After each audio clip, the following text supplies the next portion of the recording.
Patient: doctor, ఎక్కువ కాలం జీవించడానికి ఏదైనా మందు ఉంటుందా? డాక్టర్: పెళ్లి చేసుకోండి.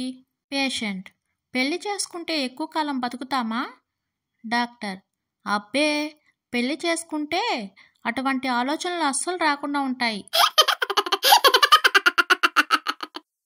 భార్యాభర్తల మధ్య గంట సేపటి నుంచి జరుగుతున్న గొడవ భర్త ఒక్క మాటతో ఆగిపోయింది.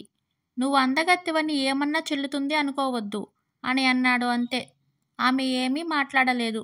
ఇంకా వేడివేడి పకోడీ, చిక్కటి వేడి కాఫీ కూడా తెచ్చి ఇచ్చింది. గుర్తుంచుకోండి, మనం పోరాడాల్సింది రోగానితో కానీ రోగితో కాదు. పోలీస్: ఎవరు మీరు? ఎక్కడికి వెళ్తున్నారు? వెంగళప్ప: మా ఇల్లు ఎక్కడో తప్పిపోయింది సార్, వెతుక్కుంటున్నాం. పోలీస్: ఇల్లు వెతుక్కుంటూ బోర్డర్ వరకు వచ్చేసారా? వెంగళప్ప: ఇది ఇండియా బోర్డర్నా?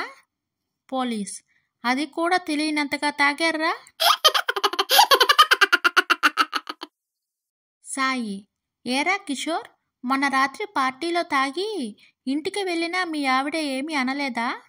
కిషోర్: ఆమె నోటికి తాళం వేసే ప్లాన్ వేశానులే. సాయి: ఏంటి ఆ ప్లాను? కిషోర్: ఏముంది, తలుపు తీసిన వెంటనే, ఇదిగో బంగారం, నేను అర్ధరాత్రి వరకు తాగి వచ్చాను అని నువ్వు తిట్టినా కొట్టినా సరే, ఇవాళ నువ్వు చందమామలా అందంగా ఉన్నావని నిజాన్ని ఎవ్వరూ కాదనరు అన్నాను, అంతే.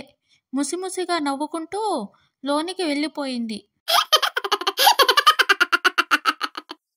బైక్ పాడైపోవడంతో క్యాబ్ ఎక్కిన టైలరింగ్ మాస్టర్ అప్పటికే ఆలస్యం కావడంతో షాప్లో మరొకరికి ఫోన్ చేశాడు. నా బైక్ పాడైంది, క్యాబ్లో వస్తున్నాను, లేట్ అవుతుంది, ఈలోగా నువ్వు చేతులు కట్ చెయ్యి, నేను వచ్చి మెడ కట్ చేస్తాను అన్నాడు.